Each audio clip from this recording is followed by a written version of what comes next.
www.attableek.com, the reviver of Iman.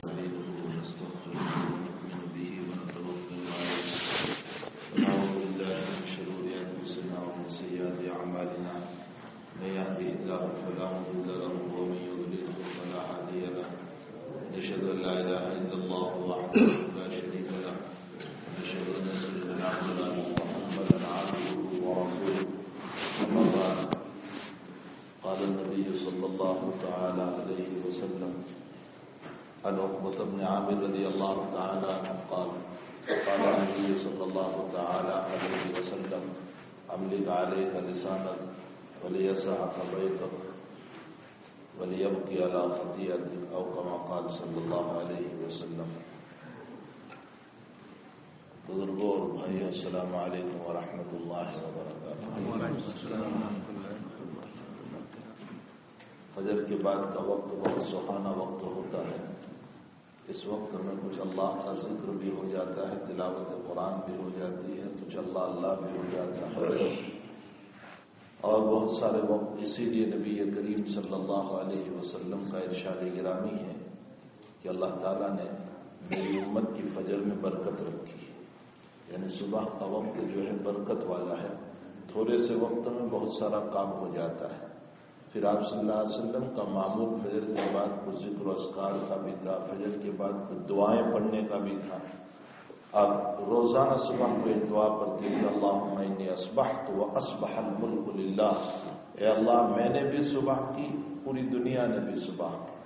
اللہم انی اسألک الخیر فی ھذا اليوم. اے اللہ، آج کے دن میں تو جتنی خیر اتارنے والا ہے مجھے عطا فرما. واعوذ بک من شر. اور اے اللہ، تو آج کے دن میں جتنی برائیاں تیری طرف سے فتنے، وبال، مسائل اترنے والے ہیں، اللہ میری اس سے حفاظت فرما. یہ روزانہ صبح کو جناب رسول اللہ صلی اللہ علیہ وسلم کی دعا کا معمول تھا. اس کے علاوہ فجر کے بعد کبھی کبھی یہ بھی پڑھتے تھے، رضیت باللہ ربا وبالاسلام دینا وبمحمد النبی صلی اللہ علیہ وسلم. کبھی پڑھتے تھے، اللہم انی اصبحت علی فطرت الاسلام وکلمۃ الاخلاص وعلی دین نبینا محمد صلی اللہ علیہ وسلم وعلی ملت ابینا ابراہیم حنیفا وما کان من المشرکین. تو فجر کے بعد بہت ساری دعائیں حضور پاک صلی اللہ علیہ وسلم سے منقول ہے. آج کل تو اب انٹرنیٹ پر بھی وہ ساری دعائیں آپ کو مل جائے گی. دنیا بھر کے گوگل پر حالات دیکھتے رہتے ہیں کہ وہاں کیا ہو رہا ہے، وہاں کیا ہو رہا ہے، اور دنیا بھر کی باتوں میں ہم ایران قرآن میں لگے ہوئے. اس کے بجائے نبی کی سنتوں کو تلاش کر کے اس پر عمل کریں تو کوئی فائدہ بھی ہوگا. ہماری مجلسیں عمومی طور پر دنیا بھر کے تذکروں سے خالی نہیں ہوتی. اس کے بجائے ہمیں چاہیے کہ حضور پاک صلی اللہ علیہ وسلم کی مبارک زندگی کو، آپ کے مبارک اعمال کو تلاش کر کے ہمیں اپنی زندگی میں اپنانا چاہیے.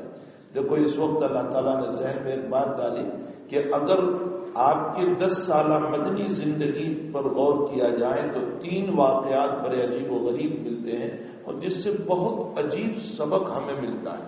پہلا واقعہ بدر کا ہے، دوسرا واقعہ احد کا ہے، اور تیسرا واقعہ حنین کا ہے.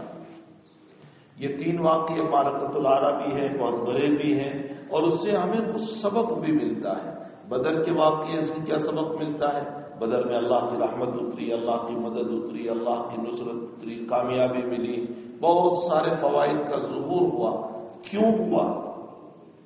3 باتیں اس میں پائی جاتی ہیں. اگر امت اس وقت بھی وہ 3 باتیں کریں تو اللہ آج بھی نصرت و مدد اتارنے کے لیے تیار ہے. یہ میں نہیں کہہ رہا، قرآن کریم کہہ رہا، نبی کی ادائیں کہہ رہی ہے، نبی کے طریقے کہہ رہے ہیں. وہ 3 باتیں کیا ہیں؟ پہلی بات، صبر کرنا. صبر ایک عظیم شان دولت ہے، بہت بڑی دولت ہے، بہت بڑی دولت ہے. کسی کی مصیبت کو سہ جانا، کسی کی ایذاؤں کو سہ جانا، حالات کو سہ جانا، پریشانیوں کو سہ جانا، اس کو صبر کہا جاتا ہے. لیکن یاد رکھیں، یہ تعریف بھی ادھوری ہے، ناقص ہے. مکمل صبر کی تعریف کیا ہے؟ علماء نے لکھا ہے، ہمارے بہت بڑے امام گزرے ہیں، راغب اصفہانی. امام راغب اصفہانی بہت بڑے امام، جو لغت کے امام تھے. انہوں نے لکھا ہے کہ صبر کی تعریف یہ ہے، مصائب کو جھیلتے ہوئے اللہ کے فرائض کو ادا کرنا. صرف مصائب کو جھیلنا یہ صبر نہیں ہے. وہ تو چور بھی جھیل رہا ہے، اس کو جب پٹائی ہو رہی ہے، اس کو جب مارا جا رہا ہے، چور پکڑا گیا، اس کی پٹائی ہو رہی ہے، اس کو مارا جا رہا ہے، وہ بھی مصیبت کو جھیل رہا. تو آپ وہاں جا کر کے یوں نہیں کہتے صبر کرو ان اللہ مع الصابرین. کوئی کہتا ہے چور کو جب اس کی پٹائی ہوتی ہے کہ ان اللہ مع الصابرین، نہیں، وہ صبر کر رہا ہے اللہ کے فرائض کو چھوڑ کر.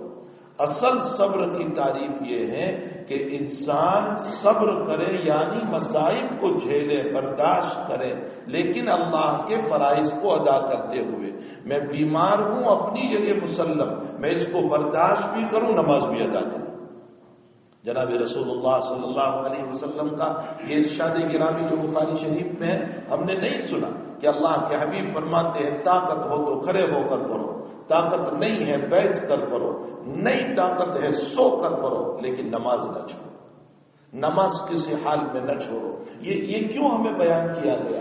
مرض الوفات میں صدیق اکبر رضی اللہ تعالیٰ عنہ نماز پڑھا رہے اور اللہ کے حبیب پاک صلی اللہ علیہ وسلم نے فرمایا مجھ پر پانی ڈالو تاکہ میں لائق ہو جاؤں، مجھ میں کچھ قوت آ جائے، نشاط آ جائے، چستی آ جائے.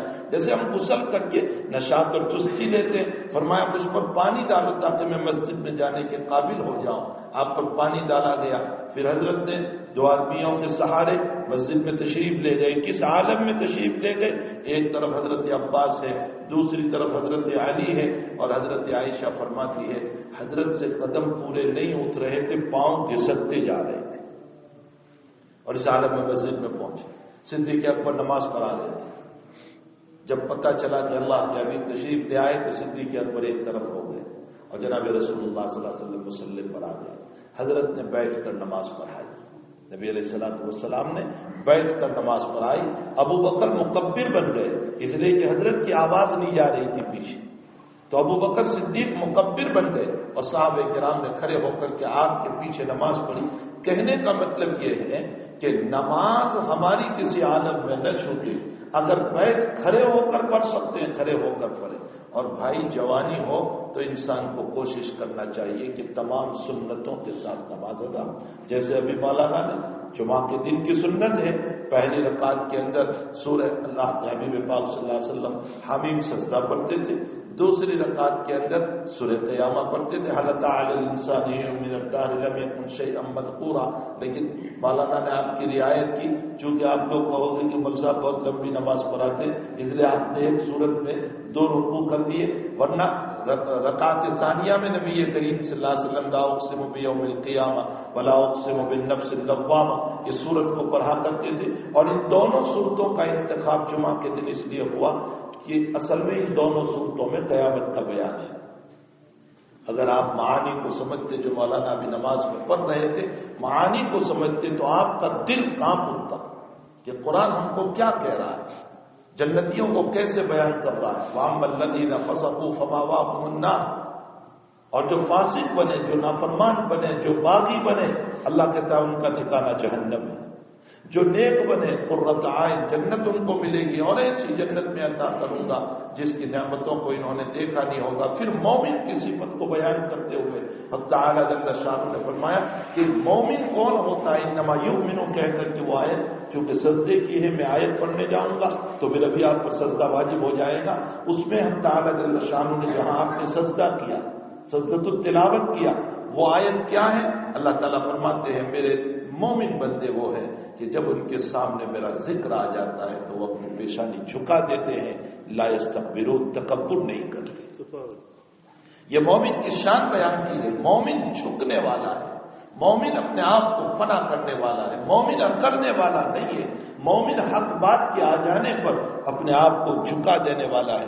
اسی لیے جناب رسول اللہ صلی اللہ علیہ وسلم کا ارشاد گرامی ہے، فرمایا متکبر جنت میں نہیں جائے گا، تکبر کرنے والا جنت میں نہیں جائے گا. تو ایک صحابی رضی اللہ تعالیٰ عنہ نے فرمایا یا رسول اللہ صلی اللہ علیہ وسلم میری طبیعت چاہتی ہے کہ میں اچھے کپڑے پہنوں، میری طبیعت چاہتی ہے میں اچھے جوتے پہنوں، یعنی کپڑے میرے اچھے ہو، میرے جوتے اچھے ہو. کیا یہ بھی تکبر ہے؟ سنو، اللہ کے حبیب نے قیامت تک کے لیے امت کو مسئلہ حل کر دیا. فرمایا اچھے کپڑے پہننا، اچھے جوتے پہننا، اچھا چشمہ پہننا، اچھی گھڑی پہننا، یہ آپ کی طبیعت ہے. یہ آپ کی طبیعت. بعض لوگوں کو اچھی چیز پہننے کا شوق ہوتا ہے، اچھا کپڑا پہننے کا شوق ہوتا ہے، اچھی گھڑی پہننے کا شوق ہوتا ہے. فرمایا یہ تکبر نہیں ہے. ان اللہ جمیل ویحب الجمال. اللہ خوبصورت ہے، خوبصورتی کو پسند کرتا ہے. اللہ اچھا ہے، اچھائی کو پسند کرتا ہے، وہ گندگی کو پسند نہیں کرتا.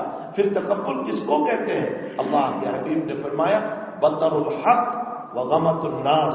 حق بات آ جائے لیکن میری توت رہی ہے اس لیے میں نہ مانوں. میں امیر ہوں، میرے خلاف کیسے مشورہ دیا، اس لیے میں آپ کی بات کو نہیں مانوں. حق بات کے آ جانے کے باوجود انکار کر دے، اس کو تکبر کہا جاتا ہے. وغمت الناس. غمت الناس کا معنی ہوتا ہے لوگوں کو حقیر سمجھنا، ذلیل سمجھنا. اچھا کپڑا اپنی طبیعت کے اعتبار سے پہنو، کوئی حرج نہیں، اس کو کوئی تکبر نہیں کہتا. لیکن اچھا کپڑا پہن کر غریب کو حقیر سمجھنا تکبر ہے. اچھی گھڑی پہننا اپنی طبیعت ہے، پہنو کوئی حرج نہیں.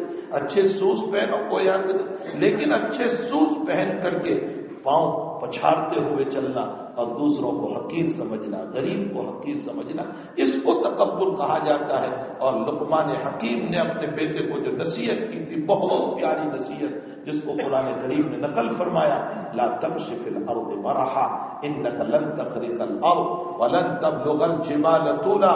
اور میرے پیارے اور میرے بچے، یہ وہ نصیحتیں ہیں جو اپنی اولاد کو کرنا چاہیے.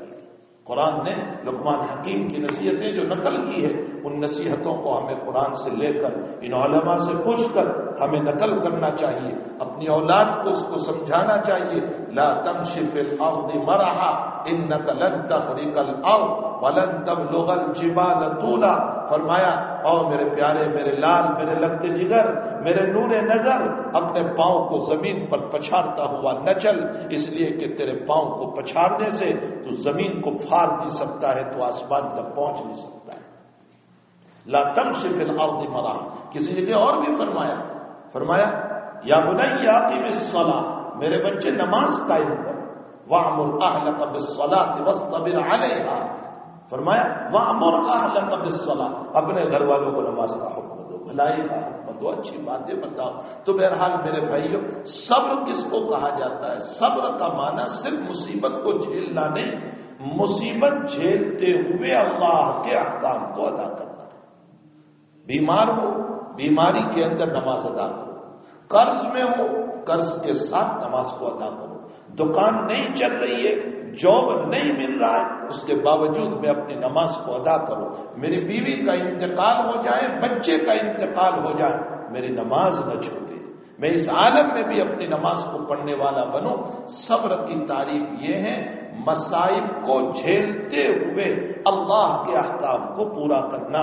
اور جناب رسول اللہ صلی اللہ علیہ وسلم نے ان مصائب کے اندر جو طریق دیا، جو ہمیں راستہ دیا، آپ کے نواسے زینب رضی اللہ تعالی عنہا کے بیٹے یا بیٹی شدید بیمار، اللہ کے نبی علیہ السلام کی مسجد نبوی میں اطلاع کی. بیٹی زینب نے کہ ابا کو کہو جلدی آئے، میرا بچہ بہت بیمار ہے، جاگنے کا وقت لگتا ہے، روح اس کی نکل جائے گی. تو اللہ کے حبیب نے فرمایا بچی کو بتا دو یہ اللہ کا مال ہے، وہ چاہے تو رکھے چاہے تو لے لے، اور میں اس وقت دعوت و تبلیغ میں مشغول ہوں، ابھی نہیں آ سکتا. نانا تو دیکھے لوگ جو بیان کرتے ہیں نا کہ نانا کو نواسوں سے بہت پیار تھا، یہ وہی نانا کا طریق ہے. کہلوایا کہ میں ابھی دعوت و تبلیغ میں مشغول ہوں، میں نہیں آ سکتا. جہاں نانا نے اپنے نواسوں سے پیار کیا ہے، وہاں پر نانا نے اپنے نواسوں کی دینی تربیت بھی کی. حضرت حسن کو لے کر چل رہے ہیں آپ، راستے میں کھجور کا ایک دانہ پڑا ہوا تھا.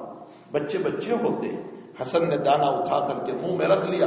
اللہ کے نبی کی توجہ گئی، منہ میں انگلی ڈالی، نکالا، کہا نکال اس کو، تو نے کیا یہ منہ میں رکھ دیا؟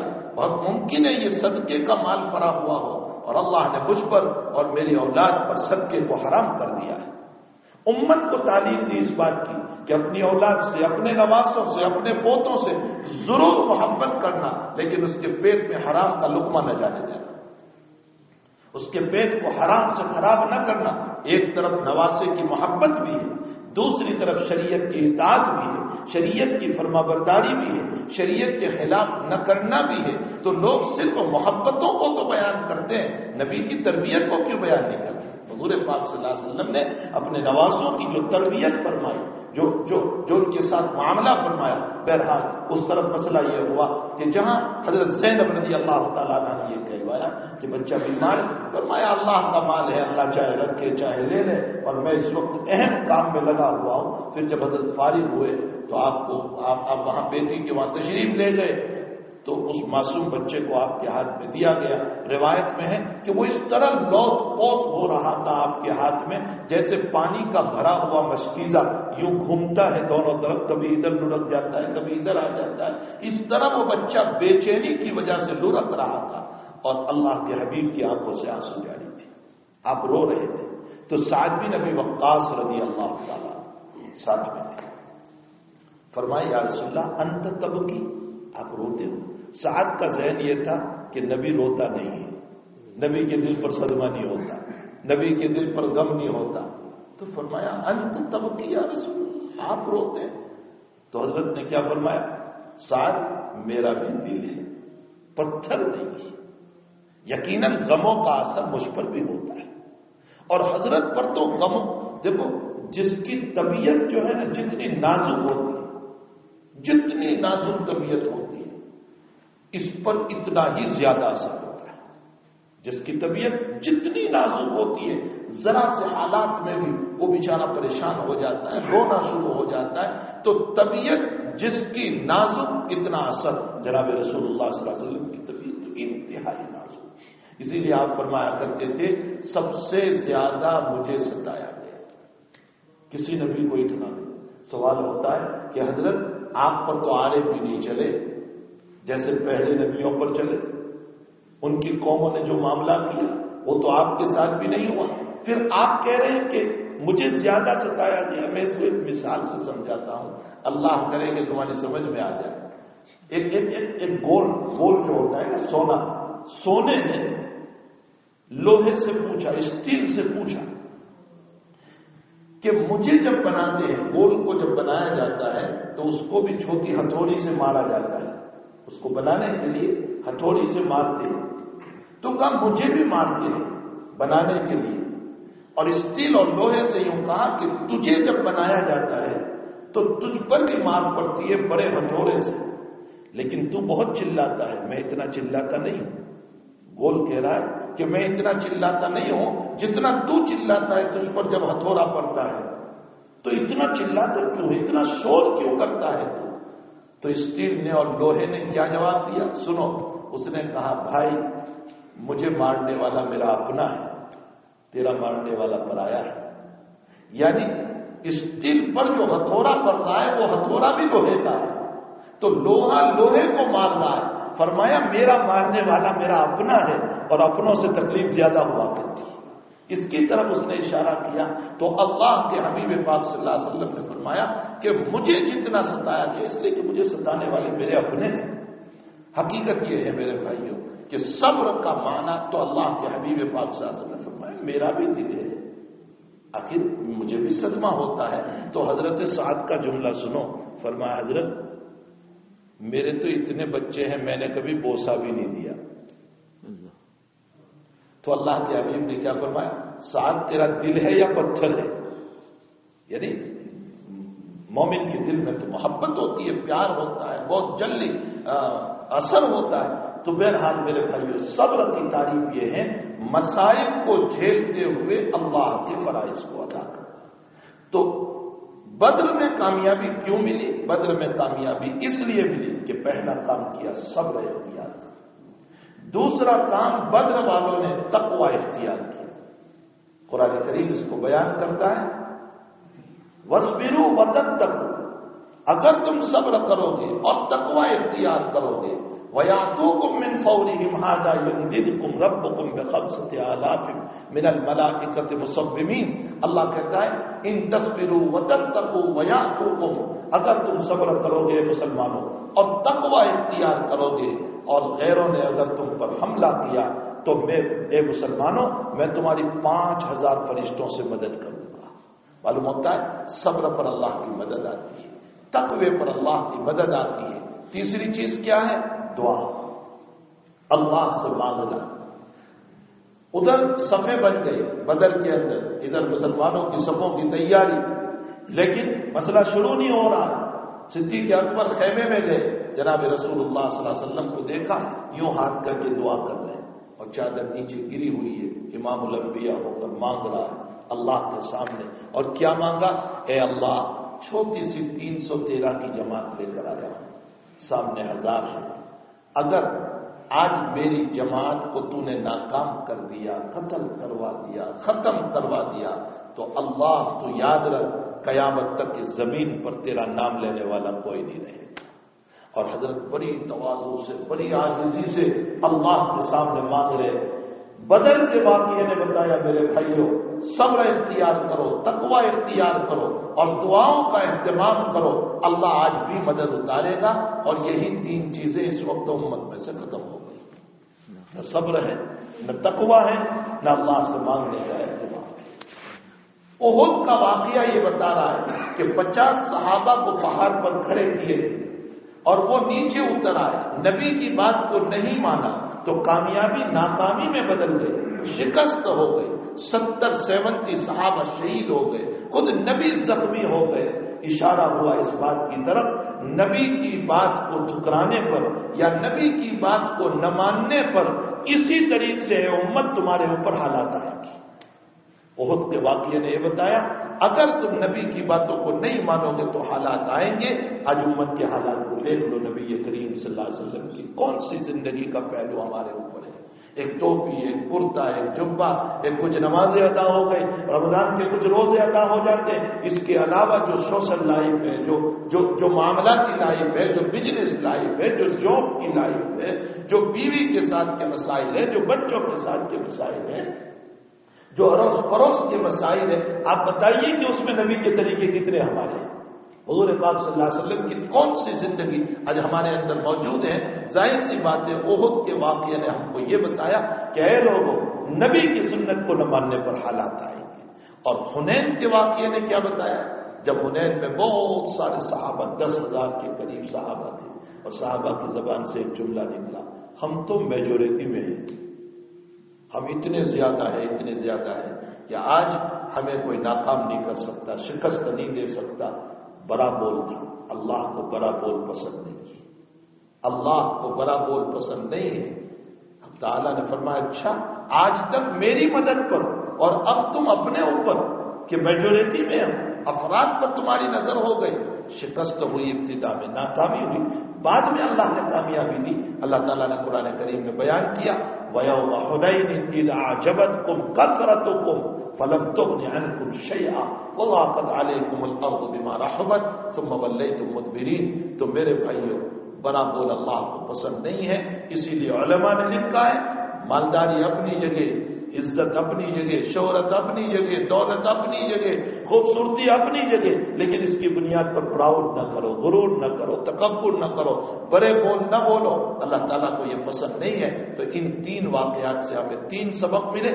بدر کے واقعے سے سبق ملا صبر اختیار کرو، تقوی اختیار کرو، مانگنے کا اہتمام کرو، اللہ کی نصرت اترے گی۔ احد کے واقعے نے بتایا نبی کی نافرمانی پر حالات آئیں گے، اور حنین کے واقعے نے بتایا کہ بڑا بول نہ بولو۔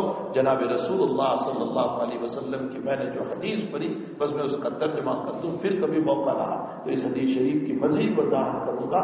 اللہ کے حبیب پاک صلی اللہ علیہ وسلم فرماتے ہیں املک علیک لسانک، اپنی زبان کو قابو میں رکھو، سارے فتنے اسی سے ہوں گے۔ ولیسعک بیتک، اپنے گھر میں رہو، بہت باہر نہ نکلا کرو، باہر کا ماحول تمہیں خراب کر دے گا، تباہ کر دے گا، برباد کر دے گا، اور یانیت، بے حیائی اور گندا ماحول تمہیں گناہ کرنے پر یا کم سے کم برا دیکھنے پر مجبور کر دے گا۔ اللہ کے حبیب فرماتے ولیسعک بیتک، تیرا گھر تجھ کو وسیع ہو جائے، یعنی تو اپنے گھر میں بیٹھا رہے۔ اور تیسری بات ارشاد فرمائی وَلْيَبْكِ عَلَىٰ خَطِيئَتِهِ، اپنے گناہوں پر رونے والے بنو، اپنی خطاؤں کو اپنے گناہوں کو یاد کرو اور اس پر رو۔ یہ تین باتیں جناب رسول اللہ صلی اللہ علیہ وسلم نے حضرت عقبہ ابن عامر رضی اللہ تعالیٰ عنہ کو بطور نصیحت کے فرمائی۔ اللہ کرے کہ ہم ان تینوں نصیحت پر عمل کرنے والے ہو جائیں۔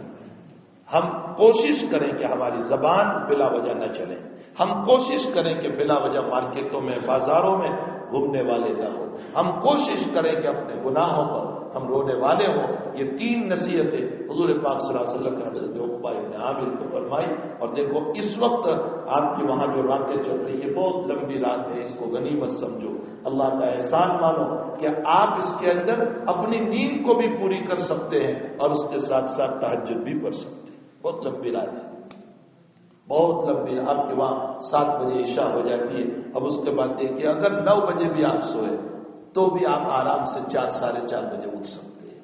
اطمینان آپ کی تہجد عطا۔ چلو چھوٹی راتوں کے اندر ہم نہیں اٹھ پاتے، لیکن یہ تو اللہ کی نعمت ہوئی 2-4 رکعت پڑھنے کے لیے رات میں اٹھ کر کے 2-4 رکعت پڑھنا چاہیے۔ میں نہیں کہتا ہوں بہت جلدی اٹھو، صبح صادق سے آدھا گھنٹہ پہلے اٹھ جاؤ اور 2-4 رکعت پڑھ کر کے اللہ کے سامنے رو لو، اپنے گناہوں پر معافی مانگ لو، اپنے اہل و عیال کے لیے دعا کرو، اپنے کاروبار کے لیے دعا کرو۔ امت مسلمہ پریشان حال ہے، کیسے کیسے حالات میں اس وقت امت گزر رہی ہے، کن حالات سے ہم اطمینان سے ہیں، اور وہاں حال یہ ہے کہ جن کو کھانا بھی نصیب نہیں ہو رہا ہے، جن کی زندگیاں انتہائی مصیبتوں میں گزر رہی ہے۔ اللہ کا نائب ہو کر، اللہ کے نبی کا نائب ہو کر اگر نبی کی امت کے لیے میرے اور آپ کے ہاتھ نہ اٹھے تو ہم نبی کے نائب کیسے ہوئے؟ ہمیں چاہیے کہ 2-4 رکعت پڑھ کے امت کے لیے رونے والے بنے۔ اللہ جل شانہ ہم تمام کو ان باتوں پر عمل کی توفیق عطا فرمائے۔ اللہم صلی وسلم دائما ابدا علی حبیبک خیر الخلق کلہم۔ ربنا آتنا فی الدنیا حسنہ وفی الآخرۃ حسنہ وقنا عذاب النار۔ یا احد الصمد الذی لم یلد ولم یولد ولم یکن له کفوا احد۔ لا الہ الا اللہ الحلیم الکریم، سبحان اللہ رب العرش العظیم، والحمد للہ رب العالمین۔ نسألک موجبات رحمتک وعزائم مغفرتک والغنیمۃ من کل بر والسلامۃ من کل اثم۔ لا تدع لنا ذنبا الا غفرت ولا ہما الا فرجت ولا دینا الا قضیت ولا مریضا الا شفیت ولا میتا الا رحمت ولا حاجة من حوائج الدنيا والآخرة هي لك رضا الا قضيتها يا ارحم الراحمين۔ اللهم اشف مرضانا، اللهم اشف مرضانا، اللهم اشف مرضى المسلمين، اللهم اشف مرضانا، اللهم اشف مرضى المسلمين، اللهم ارحم موتانا، اللهم ارحم موتى المؤمنين، اللهم انا نسألك علما نافعا ورزقا واسعا وعملا متقبلا وشفاء من كل داء، اللهم انا نعوذ بك من علم لا ينفع وقلب لا تخشع ونفس لا تشبع ودعاء لا يستجاب له۔ اللهم ربنا تقبل منا انك انت السميع العليم وتب علينا يا مولانا انك انت التواب الرحيم، وصلى الله على النبي الكريم برحمته۔